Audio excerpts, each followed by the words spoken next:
De retour sur ce plateau pour la suite de l'Africa Newsroom, nous avons été rejoints par Pape Kabo. Bonsoir. Oui, bonsoir Gradila. Vous êtes analyste politique, merci d'avoir accepté notre invitation. Merci à vous. Et nous sommes toujours en compagnie de notre invité, Witibal Koumaba, et de notre éditorialiste Gratien Roukindikiza. Place tout de suite à notre grand angle économique.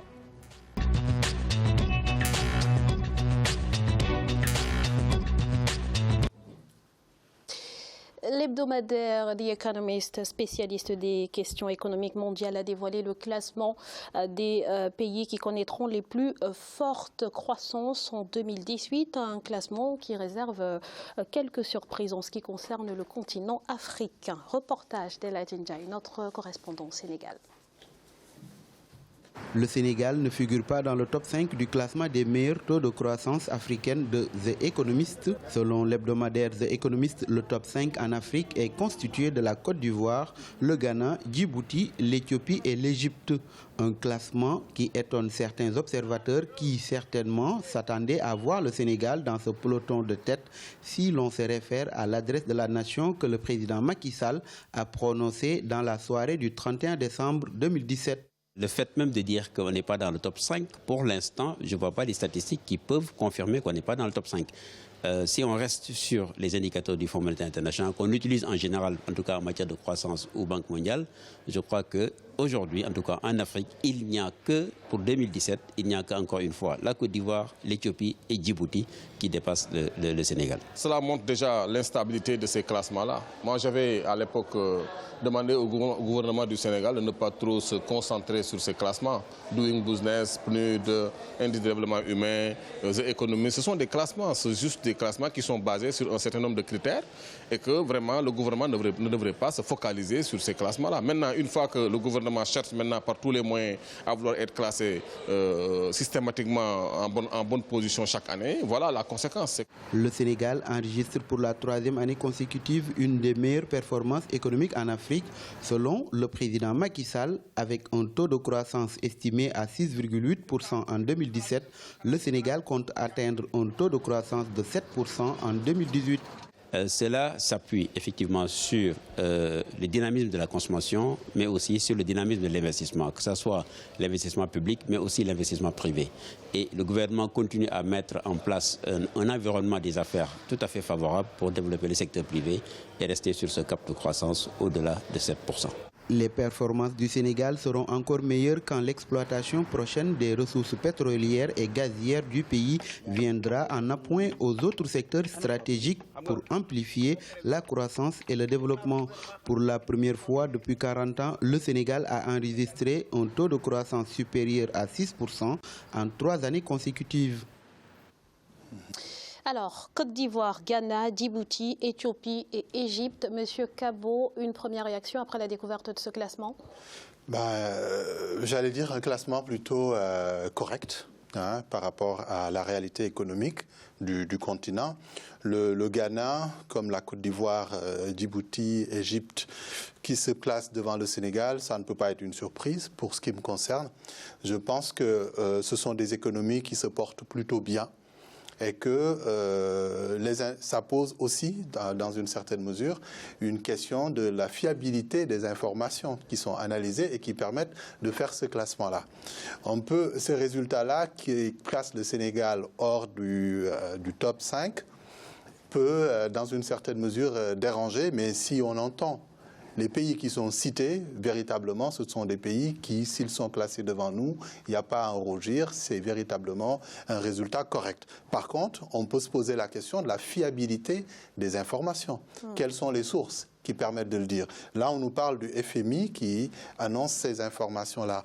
Les informations qui ont permis au président Macky Sall d'annoncer le score et la position du Sénégal supposée, ce sont donc quelles sources? Ce sont les sources des chiffres de l'État, des administrations. Alors donc, à qui faire confiance? Moi, je pense que le FMI est une organisation crédible. Les pays qui sont classés devant nous peuvent effectivement l'être. Et un taux de croissance de 6,7, c'est vraiment proche. On est dans le top 5. On n'est pas dans le top 5, mais je pense que c'est une économie qui commence à se redresser. Gracia, je vois que vous avez envie de réagir. Oui, c'est le patriotisme de la conception économique des Sénégalais. Disons que les sources du FMI, le FMI a toujours les mêmes sources. Oui. Le FMI traite les données de la même façon plusieurs pays. Justement, Gratien, quels sont les critères qui sont pris en compte pour établir ce type de classement? Ce sont les critères qui sont les prévisions au niveau économique, de la production, de la consommation, de tout ce qui va être... Oui. Mais le problème, c'est que les Sénégalais devaient aussi regarder dans leur case, et comme on l'a dit, ils ont une certaine croissance qui se pointe. Ils avaient une croissance. Qu'est-ce qu'ils ont fait de la croissance? Moi, je dirais que les Sénégalais, ils ont gâché leur croissance. Pourquoi? Parce que les Sénégalais ont privilégié cette croissance externe. Nous allons exporter du pétrole, nous allons faire ça, nous allons exporter ça et ça. Mais en réalité, les Sénégalais ont oublié le pouvoir d'achat des Sénégalais. Ils ont une croissance, la croissance n'a pas profité au pouvoir d'achat des Sénégalais. Le chômage a continué, le chômage n'a pas baissé. Les Sénégalais, le gouvernement sénégalais a réduit les subventions pour les produits de consommation, d'autres subventions de certains produits, alors qu'on se trompe de théorie. L'Europe, la France en particulier, subventionne toutes les entreprises. Il suffit de passer par CICE et tout ce qui est les subventions, tout ce qui est les réductions des cotisations salariales, ce sont des subventions déguisées. Les États-Unis subventionnent l'économie, subventionnent la consommation. Les Africains, on refuse de subventionner. Le Sénégal va se mettre à lutter contre l'inflation. L'inflation de 1%, 0,1%, il continue la politique de lutte contre l'inflation. Alors que l'inflation, on peut laisser l'inflation augmenter jusqu'à 3, 4, 5, 6. Ça donne du bien à l'économie, ça redémarre, fait redémarrer, ça lutte contre le chômage parce qu'il y a beaucoup de gens. Comme les prix augmentent, les gens ils vont beaucoup produire et donc du coup ils embauchent. Les gens qui sont embauchés vont consommer. C'est le b.a.-ba de l'économie qu'on arrête de suivre vraiment cette théorie qu'on n'arrive pas à comprendre. Justement, à propos de l'inflation, Gratien, on a vu qu'au courant de l'année 2017, l'Égypte a connu quand même un taux d'inflation de 30% et aujourd'hui figure dans le classement des économies les plus porteuses. Oui, bien sûr. C'est pas le problème de... Bon, bien sûr, il ne faut pas aller jusqu'à 30%, mais en réalité, dans la théorie économique, il y a ce qu'on appelle le stop and go au niveau de l'économie monétaire. À un certain moment, il faut laisser les prix augmenter. Le problème, c'est que le Sénégal fait partie de la zone CFA, et la zone CFA, la politique monétaire, c'est de lutter contre l'inflation. On lutte contre un ennemi qui n'existait pas. Moi, ce qui m'intéresse, c'est même pas en fait de chiffres de croissance. En fait, c'est la traduction de cette croissance en fait au niveau local, c'est-à-dire par rapport à voilà, du point de vue économique dans la vie concrète, en fait, oui, qui profite à la population. Parce que souvent, on nous cite des chiffres, 6, 7%, 10% de croissance, mais si on va sur le terrain, il n'y a aucun changement. Donc ça, c'est palpable. Oui, il faut que ça soit palpable. Que la croissance impacte sur le panier de la ménagère, ça doit être le désir, et je pense que c'est le désir de tout chef d'État qui se respecte. Une croissance, il faut dire que dans nos États, on a des croissances qui sont extraverties. Aujourd'hui, les entreprises qui tirent l'économie sénégalaise, ce sont des multinationales étrangères qui, une fois qu'ils ont dégagé des bénéfices, les transfèrent. Donc la croissance, cette croissance-là, ça ne profite pas à la population, ça ne se traduit pas par une augmentation de la capacité des ménages à pouvoir dépenser pour leur bien-être. C'est une économie vraiment extraverti. En fait, pour revenir un peu à la question du taux d'inflation, l'inflation, c'est un risque. Laisser l'inflation galoper, c'est aussi remettre une économie en péril. C'est aussi dangereux de vouloir laisser l'inflation progresser sans y veiller. Par contre, comme vous le dites, une inflation, ça motive l'activité.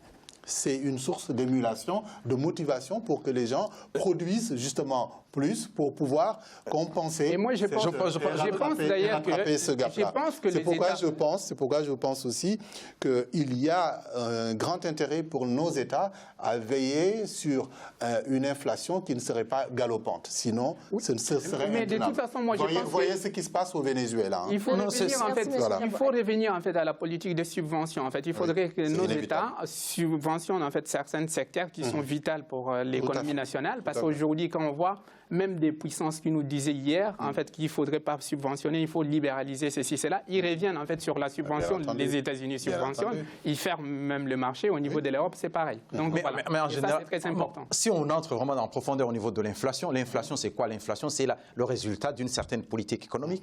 Or, on applique des politiques économiques qui ne viennent pas de chez nous. Il suffit qu'au Sénégal, par exemple, il y ait beaucoup d'industries qui produisent. Il va y avoir une certaine tension, sur le marché monétaire. Il va y avoir beaucoup d'emprunts. Il y a les taux d'intérêt si on n'est pas dans la zone CFA. Si l'économie s'autorégule, l'économie qui n'est pas dictée, je dis bien. C'est un autre problème. Oui, c'est le CFA. Donc, du coup, il va y avoir des taux d'intérêt qui augmentent et les prix vont augmenter parce qu'avec la production, il va y avoir une certaine augmentation. Les coûts de production vont augmenter. On embauche les gens. Et donc, du coup, cette inflation, on a l'impression des fois, il y a certains économistes qui ont l'impression que l'inflation, c'est un mal. Non, l'inflation, c'est pas un mal. L'inflation devient un mal quand ça s'impose. L'économie subit l'inflation qui ne vient pas de la production. Comme vous l'avez dit, le Venezuela subit une certaine un problème, mais en réalité, c'est que moi, vraiment, cette politique de lutte contre l'inflation, qui n'existe même pas, ça me pose un problème. Parce qu'il suffit que le Sénégal libère l'inflation, va jusqu'à 3, 4, 5%. Il ne faut pas regarder les 3% de Mitterrand. 3, 4, 5%, ça va augmenter le taux de croissance jusqu'à 9%. Grazien, tu places un niveau d'inflation dans notre continent assez élevé. Non, 4%, ce n'est pas du tout élevé. C'est élevé en Europe. Une fois qu'on parle de limite d'inflation à 5% et éventuellement plus, on peut compromettre une activité économique. Aujourd'hui, ça c'est sûr. Aujourd'hui, nos agents économiques sont très peu rémunérés. Le SMIC aujourd'hui dans nos pays, dans nos États africains, il est tellement bas qu'il suffirait pour peu qu'on laisse l'inflation galoper pour compromettre toute la stabilité. Et qu'on perd en fait le pouvoir d'achat. Attention, ça devient, au-delà de la perte du pouvoir d'achat même, on crée une situation d'instabilité. Encore une fois, le Venezuela. C'est pas la même chose. Le Venezuela subit beaucoup de problèmes. Attendez, mais justement, parce que c'est pas la même chose. En fait, le refus de veiller à la maîtrise de l'inflation a conduit dans la situation. C'est pas le problème de Venezuela. Non, une des raisons. Écoutez, le Venezuela était un producteur de pétrole, avait une capacité plus importante que la plupart des États de notre région. On ne s'entend plus. Donc je disais qu'il y a une urgence véritablement pour la stabilité de nos États à veiller pour que l'inflation ne soit pas galopante. Parce que les revenus des ménages sont très faibles. Si l'inflation est tirée par une certaine croissance, un certain développement économique, cela veut dire qu'il y a aussi... On augmente les prix, on augmente les salaires. C'est automatique. On vient de le dire tout à l'heure. Les entreprises qui tirent la croissance dans nos économies, ce sont des entreprises étrangères. Donc, ce qui fait que la croissance dont on parle, elle ne profite pas aux agents économiques. C'est à l'État de réguler. Ben voilà. Donc, c'est pourquoi je dis, dans la régularisation, figure aussi en bonne position la maîtrise de l'inflation. La maîtrise de l'inflation, c'est un argument de régulation. Le problème majeur en fait, de la croissance, c'est la redistribution en fait, de ces produits en fait, de la croissance. La croissance, elle part parce qu'elle est extravertie, elle est tirée par des entreprises étrangères. Tout ce qui va se dégager on a vu dans les années 80 au même niveau. Oui, c'est ça, je suis d'accord. On a vu dans les années 80 la plupart des pays en fait, africains qui étaient cités comme des modèles économiques, des exemples économiques, qui du jour au lendemain se sont cassés en fait la gueule. Excusez-moi de l'expression, c'est tout simplement parce que en fait, la croissance, elle ne profite pas au niveau local. Il y a aussi une politique de rétention en fait, du bénéfice à tous les trois local. pour toutes ces précisions. Nous allons marquer une courte pause. Ne bougez pas, dans quelques instants, la suite de l'Africa Newsroom. À tout de suite.